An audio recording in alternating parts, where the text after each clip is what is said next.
إن الحمد لله نحمده ونستعينه ونستغفره ونعوذ بالله من شرور أنفسنا ومن سيئات أعمالنا من يهده الله فلا مضل له ومن يضلل فلا هادي له وأشهد أن لا إله إلا الله وحده لا شريك له وأشهد أن محمدًا عبده ورسوله يا أيها الذين آمنوا اتقوا الله حق تقاته ولا تموتن إلا وأنتم مسلمون يا أيها الناس اتقوا ربكم الذي خلقكم من نفس واحدة وخلق منها زوجها وبث منهما رجالا كثيرا ونساء واتقوا الله الذي تساءلون به والأرحام إن الله كان عليكم رقيبا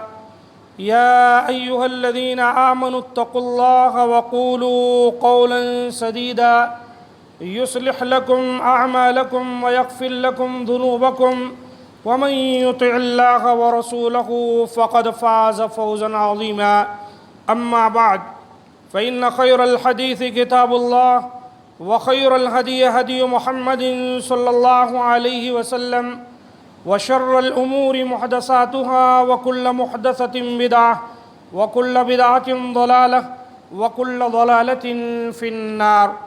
قال الله تبارك وتعالى في القرآن المجيد والفرقان الحميد فأعوذ بالله السميع العليم من الشيطان الرجيم من همزه ونفخه ونفثه بسم الله الرحمن الرحيم فمن كان يرجو لقاء ربه فليعمل عملا صالحا ولا يشرك بعبادة ربه أحدا. رب اشرح لي صدري ويسر لي أمري واحلل عقدة من لساني يفقهوا قولي رب زدني علما. ربنا لا علم لنا إلا ما علمتنا انک انت العلیم الحکیم. تمام قسم کی تعریف و توصیف، بزرگی و بڑائی اللہ مالک الملک وحدہ لا شریک کے لیے لائق و زیبا و سزاوار ہے. ہم تمام اسی کی تعریفیں بیان کرتے ہیں اور اسی سے مدد طلب کرتے ہیں اور اسی کے دربار میں توبہ و استغفار کرتے ہیں. اپنے نفس کی شرارتوں و بدعمالیوں سے اسی اللہ کی پناہ طلب کرتے ہیں. یقیناً جسے وہ اللہ راہ ہدایت دے اسے کوئی گمراہ نہیں کر سکتا اور جسے اللہ تعالی گمراہ کر دے اسے کوئی ہدایت دینے والا نہیں. درود و سلام آخری نبی جناب احمد مصطفیٰ محمد مصطفیٰ صلی اللہ علیہ وآلہ وسلم پر کہ جنہیں اللہ تعالیٰ نے جہاں والوں کے لیے بشیر و نذیر بنا کر بھیجا ہے، نبی اور رسول بنا کر بھیجا ہے. پس جو لوگ آپ صلی اللہ علیہ وآلہ وسلم کی اتباع و اطاعت کرتے ہیں وہی لوگ کامیاب ہونے والے ہیں.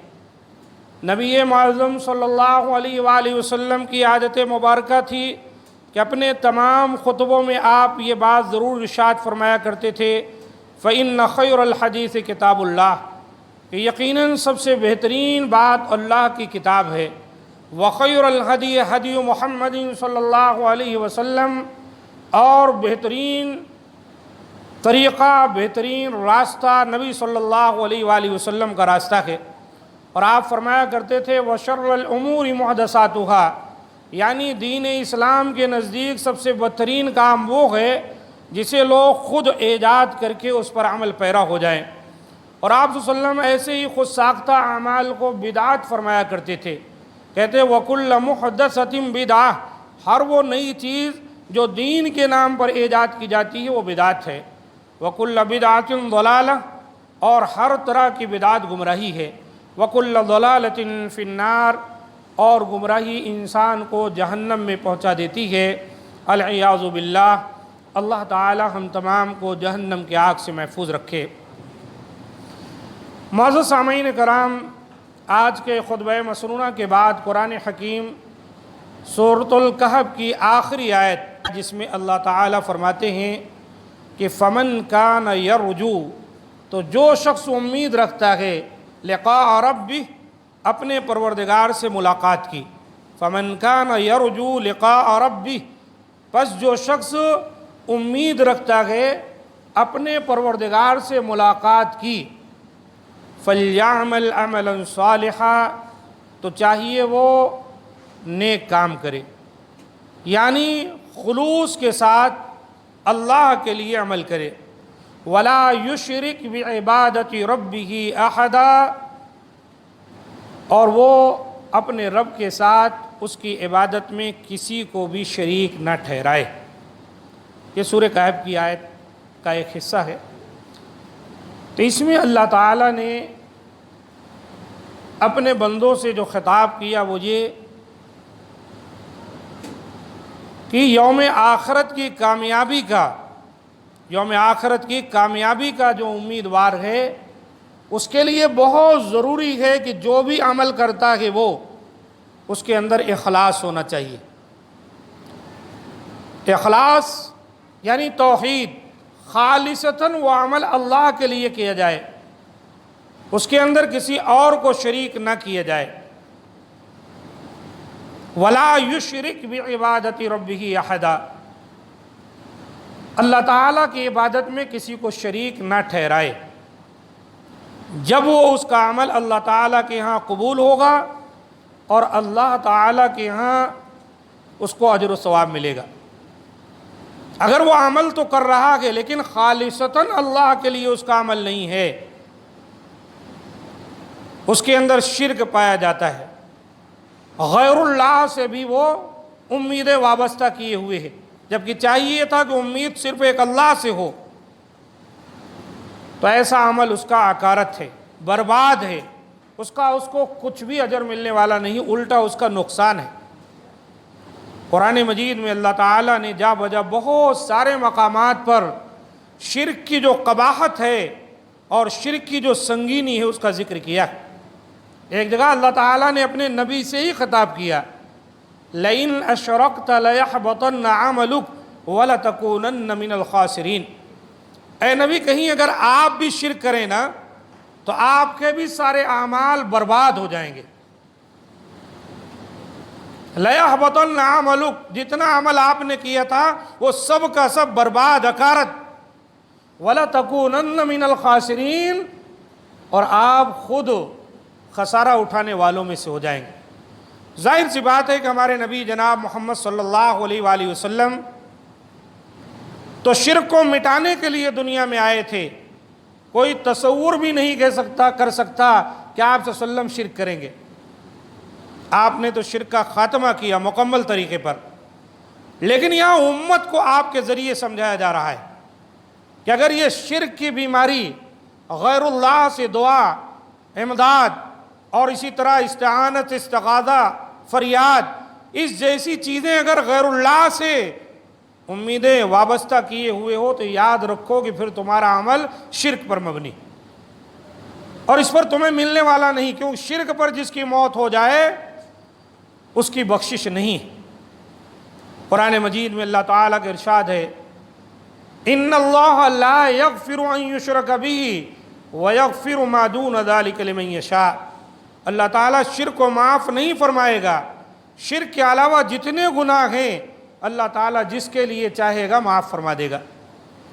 شرک پر اگر کسی کی موت آ جائے تو اس کی بخشش نہیں ہے، اس کے حق میں کوئی بخشش کا سوال کرے تو اس کی بھی دعا مشرک کے حق میں قبول نہیں ہو سکتی، اس لیے شرک سے بچنا ہے۔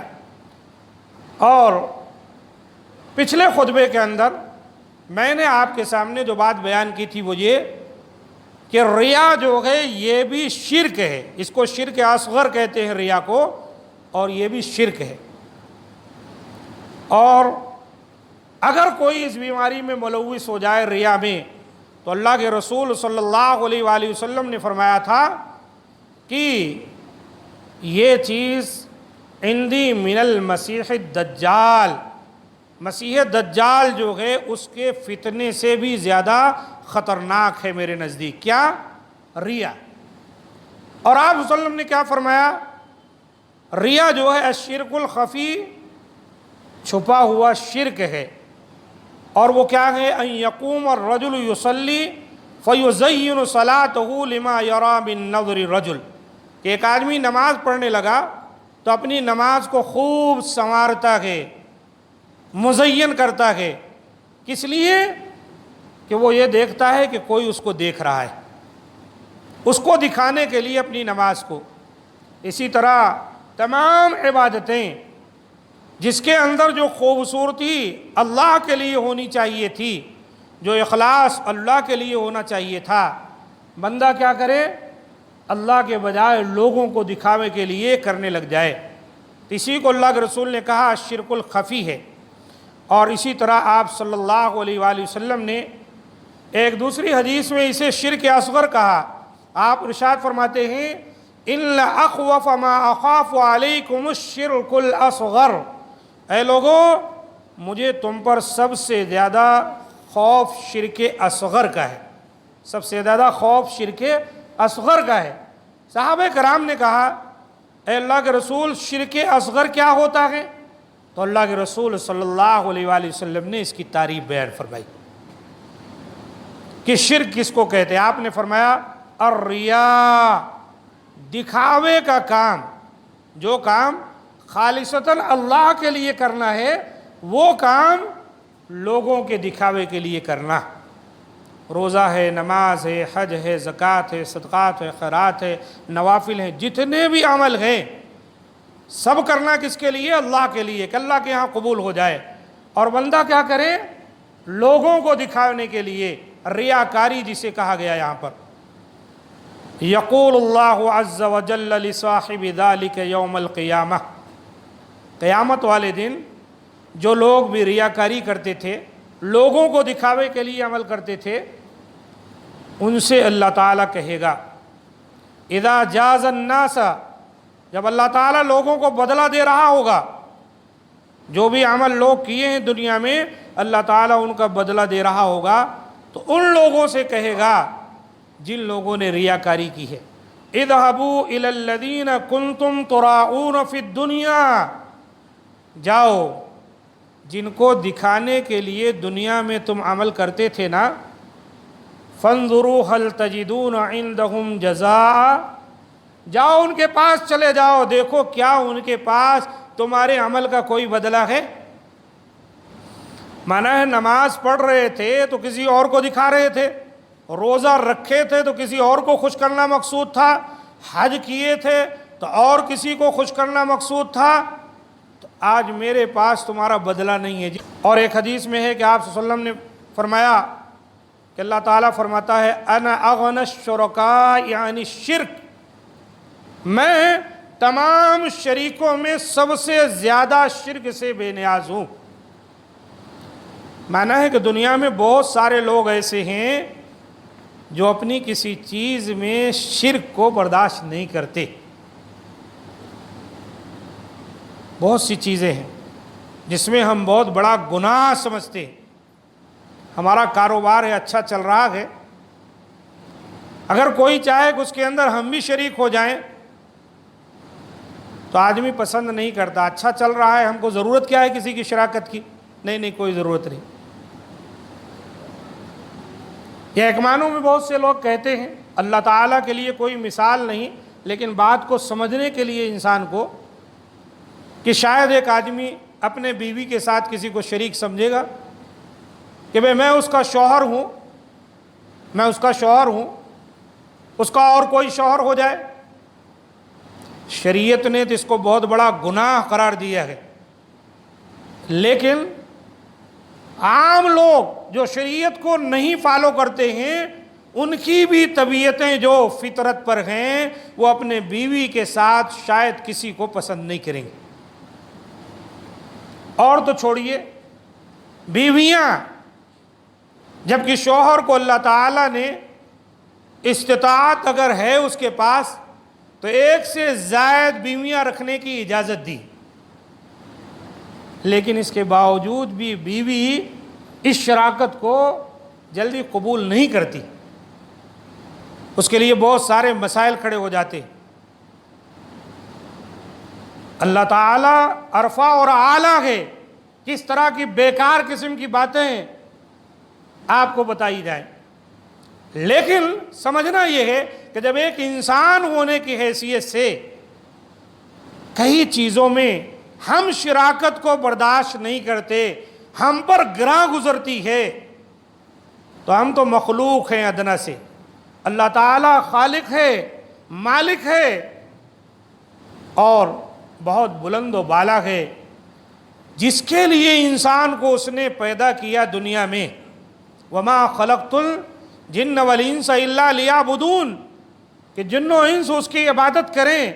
اگر اللہ نے جس مقصد کے لیے انسان کو پیدا کیا، جن کو پیدا کیا، انسان و جن اس مقصد حیات میں اللہ کو چھوڑ کر کسی اور کو اگر شامل کر دے تو اللہ تعالیٰ اس چیز کو برداشت کرے گا؟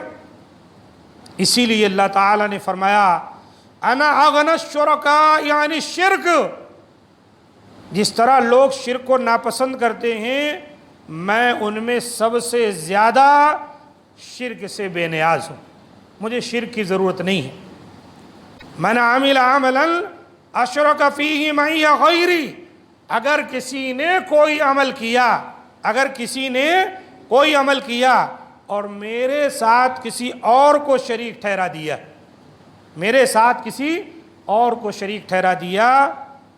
ترکتہ وشرکہ، تو میں نے اس کو اور اس کے شرک کو دونوں کو چھوڑ دیا. قیامت والے دن اسے کچھ ملنے والا نہیں. اللہ تعالیٰ وہ مشرک کو بھی چھوڑ دے گا، اس کے عمل کو. اللہ تعالیٰ کو یہ شرکی اعمال کی کوئی ضرورت نہیں ہے.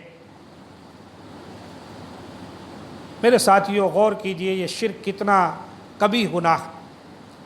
آج ہم معاشرے کا اگر جائزہ لیں تو مسلمانوں کے یہاں یہ نہیں ہے کہ نیکی نہیں ہے، یہ نہیں کہ ان میں دیندار لوگ نہیں ہیں، حافظ نہیں ہے، عالم نہیں ہے، صالح اور متقی نہیں ہیں، لیکن بڑی تعداد ان لوگوں کی ہے کہ ایک مسلمان ہونے کے باوجود، نیک عمل کرنے کے باوجود، ان کے یہاں خالصتاً عبادت اللہ تعالیٰ کے لیے نہیں پائی جاتی، اس کے اندر شرک کا مادہ پایا جاتا ہے. کتنے لوگ قبروں پر حاضر ہوتے ہیں، کتنے لوگ ٹکڑے لٹکا رکھے ہیں، کتنے لوگ غوث اعظم یا مشکل کشا یا حجویری اجمیری کا ورد کرتے ہیں، کتنے لوگوں نے غوث اعظم کے نام کا جھنڈا اپنے گھر میں نصب کر رکھا ہے. یہ تمام چیزیں اس بات کی علامت ہے کہ اللہ کے ساتھ ساتھ اللہ کے کچھ نیک بندے ہیں ان کے تصورات میں جن میں وہ کچھ طاقت سمجھتے. اسی کا نام کیا ہے؟ شرک ہے. وہ اللہ کے نیک بندے ہیں، اس میں کوئی شک نہیں. ہم اللہ کے ان اولیاء اللہ نیک بندوں کو برا بھلا نہیں کہتے، اور نہ اللہ کے ان نیک بندوں نے کبھی اس بات کی کسی کو اجازت دی کہ ان کے نام کا اس طرح جھنڈا اور ان کے نام کی قبر، ان کے نام کے ایام منائے جائیں. انہوں نے کبھی اجازت نہیں دی. تو یہ تمام چیزیں کیا ہے؟ یہ کھلا ہوا شرک ہے. اللہ کی عبادت ہے، اس کے ساتھ ساتھ یہ شرک ہے، اور اللہ تعالیٰ شرک کو برداشت نہیں کرتا. اپنے نبی سے ہی خطاب کر دیا لئن اشرکت، اے نبی اگر آپ نے شرک کیا نا تو آپ کا بھی عمل برباد ہوگا، آپ بھی خسارہ اٹھانے والوں میں سے ہو جائیں. اس لیے ایک مسلمان کو شرک سے بچنا ہے. جو عبادت ہے خالصتاً اللہ کے لیے کی جائے، اللہ کے بندوں میں سے، اللہ کی مخلوق میں سے کسی کے لیے بھی عبادت کا چھوٹا سا حصہ بھی روا نہیں ہے. اگر کسی نے ذرا بھی، قرآن میں آپ بار بار پڑھیں گے کہ اللہ کے ساتھ کسی بھی چیز کو شریک مت ٹھہراؤ. شیء کہتے ہیں چھوٹا سا ذرہ.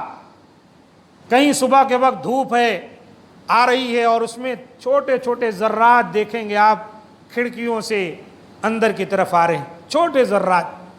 یہ بھی اتنا برابر بھی شرک اگر کسی نے کیا تو اس کا عمل اکارت ہو گیا، برباد ہو گیا. یہ حدیث مسلم شریف میں آئی ہے. قیامت والے دن اللہ تعالیٰ کہے گا میں نے شرک کرنے والے مشرک کو بھی اور جو اس نے شرک کیا تھا اس کو بھی، دونوں کو چھوڑ دیا، کوئی اجر ملنے والا نہیں۔ اور اسی میں اس حدیث کو اپنے سامنے رکھیں، ابو ہریرہ رضی اللہ تعالیٰ عنہ اس حدیث کے راوی، کہا جاتا ہے ابو ہریرہ رضی اللہ تعالیٰ عنہ جب یہ حدیث بیان کرنے لگے، بیٹھے بیان کرنے کے لیے نا، تو جیسے بیان کرنے کا ارادہ کیے تو غش کھا کر گر پڑے۔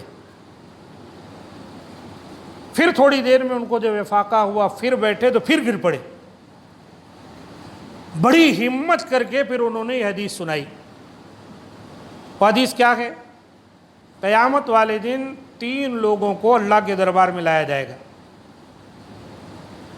جس کے اندر ایک مجاہد ہوگا، اللہ کی راہ میں شہید ہونے والا، دوسرا قاری قرآن ہوگا، عالم دین، قاری قرآن، حافظ قرآن، کچھ بھی کہہ لیں، جو لوگوں کو نصیحت کرتا بتاتا ہے، اور تیسرا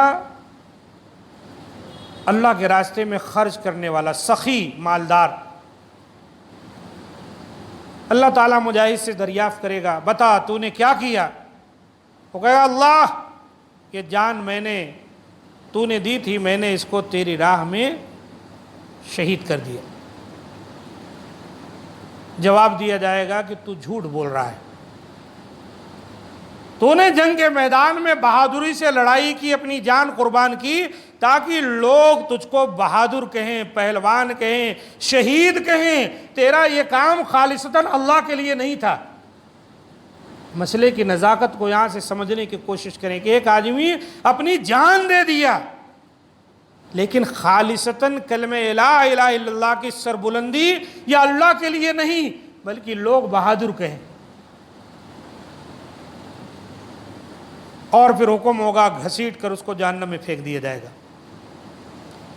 قاری قرآن لایا جائے گا، عالم دین، بتا تو نے کیا کیا؟ اللہ، میں تیرے قرآن کا حافظ، قاری، تیری شریعت جاننے والا، میں نے قرآن کی تلاوت کی، میں نے وعظ کی، تقریر کی، لوگوں کو سمجھایا، بتایا۔ اللہ تعالیٰ کہے گا تو نے یہ کام اس لیے کیا تھا تاکہ تجھے لوگ عالم کہیں، تجھے خوش الحان قاری کہیں، اچھا حافظ کہیں۔ مقصد اس کے اندر اللہ کی رضامندی نہیں تھی، صرف وہ لوگوں سے تعریف ہی سننا تیرا مقصد تھا۔ اگر اللہ کی رضامندی کے لیے کوئی آدمی کام کرتا ہے اور لوگ اس کی تعریف کریں تو کوئی بری بات نہیں ہے۔ اچھا قاری کہنا، اچھا عالم کہنا، اچھا حافظ کہنا، یہ بری بات نہیں ہے۔ لیکن اگر کسی کا مقصد یہ ہو کہ مصلی پہ کھڑے ہونے کے بعد اللہ کی رضامندی نہیں، لوگوں کی ہی رضامندی ہو، تو ایسوں کا یہ حال ہوگا۔ اور اللہ تو دلوں سے کہ واقف ہے۔ اللہ تعالیٰ کہے گا تو صرف اچھا قاری اور اچھا حافظ اور اچھا عالم بننے کے لیے سب کیا تھا، اور لوگوں نے تجھے کہا، اور اسے بھی گھسیٹ کر جہنم میں پھینک دیا جائے گا۔ مالدار آئے گا، غنی، کیا کیا؟ اللہ تو نے مال دیا تھا، خوب تیرے راستے میں نے خرچ کیا ہے۔ اچھا، کہا جائے گا نہیں، مال تو دیا گیا تھا، خرچ کیا، لیکن تو سخی بننے کے لیے، غنی بننے کے لیے، لوگ تجھے مالدار کہیں، لوگ تجھے اچھا کہیں، اس لیے خرچ کیا، اللہ کی خوشنودی مقصود نہیں تھی۔ حدیث میں آتا ہے کہ یہ تینوں کو چہروں کے بل گھسیٹ کر جہنم میں پھینک دیا جائے گا۔ الیاذ باللہ، اللہ تعالی ہم تمام کو محفوظ رکھے۔ یہ صحیح مسلم کی روایت کی حدیث ہے۔ آپ اندازہ لگائیں ریاکاری کتنی بڑی برائی ہے۔ ریاکاری، دکھاوا، یہ ریاکاری، دکھاوا اتنی بڑی برائی ہے کہ اس کی وجہ سے جہنم میں ڈالا جا رہا ہے۔ اور جو شرک کرتے ہیں، شرک جلی، واضح شرک، غیر اللہ کے نام پر سجدہ کرتے ہیں، غیر اللہ کے نام پر قربانی کرتے ہیں، غیر اللہ کے نام پر نظر و نیاز کرتے ہیں، غیر اللہ کے لیے سب کام روا سمجھتے ہیں۔ اسی لیے اللہ کے رسول صلی اللہ علیہ وآلہ وسلم نے فرمایا الشرک فیکم اخفی من دبیب النمل، اے لوگو، شرک تم میں چیونٹی کے چال سے بھی زیادہ مخفی ہے۔ وَسَأَدُلُّكَ عَلَى شَيْءٍ إِذَا فَعَلْتَهُ أَذْهَبَ عَنْكَ صِغَارَ الشِّرْكِ وَكِبَارَهُ، کہ میں تمہیں ایسی تعلیم دیتا ہوں، اللہ کے رسول نے فرمایا کہ اگر تم وہ کام کرو تو اللہ تعالیٰ چھوٹے اور بڑے شرک سب کو ختم کر دے گا۔ جہاں یہ شرک اتنا باریک ہے کہ چیونٹی کے چال سے مخفی ہے، وہیں اللہ کے رسول نے اس سے بچنے کے لیے ہم کو اور آپ کو دعائیں بھی سکھلائی۔ اب اس دعا کو یاد کر لیجئے۔ اللہ کے رسول کہتے ہیں وَسَأَدُلُّكَ عَلَى شَيْءٍ إِذَا فَعَلْتَهُ أَذْهَبَ عَنْكَ سِعَارَ الشِّرْكِ وَكِبَارَهُ، میں تمہیں ایک ایسی دعا سکھا رہا ہوں، ایک ایسا طریقہ بتا رہا ہوں کہ اگر تم وہ کرو تو اللہ تعالیٰ چھوٹے اور بڑے تمام شرک کو ختم کر دے گا۔ تقول، تم دعا کیا کرو اللہم انی اعوذ بک ان اشرک بک وانا اعلم واستغفرک لما لا اعلم۔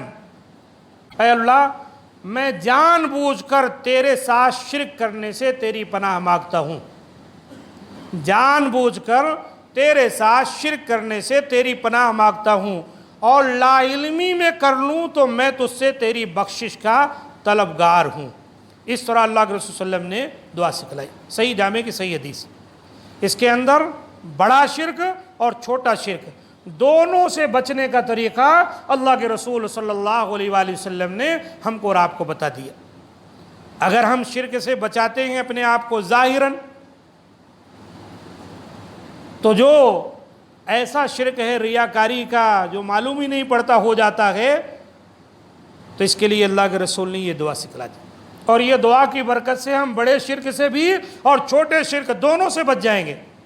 مختصر سی دعا ہے، اللہم انی اعوذ بک ان اشرک بک وانا اعلم، اے اللہ میں پناہ طلب کرتا ہوں تجھ سے کہ میں تیرے ساتھ شرک کروں، وانا اعلم جانتے ہوئے، جان بوجھ کر میں تیرے ساتھ شرک کروں، اس سے پناہ چاہتا ہوں۔ وَأَسْتَغْفِرُكَ، اور میں استغفار کرتا ہوں، معافی چاہتا ہوں، لِمَا لَا أَعْلَمُ، کہ ایسا شرک کر جاؤں جس کا علم ہی نہیں ہے۔ تو یہ اللہ کے رسول نے دعا سکھلائی۔ یہ دعا مختصر ہے، اس کو یاد کر لیں۔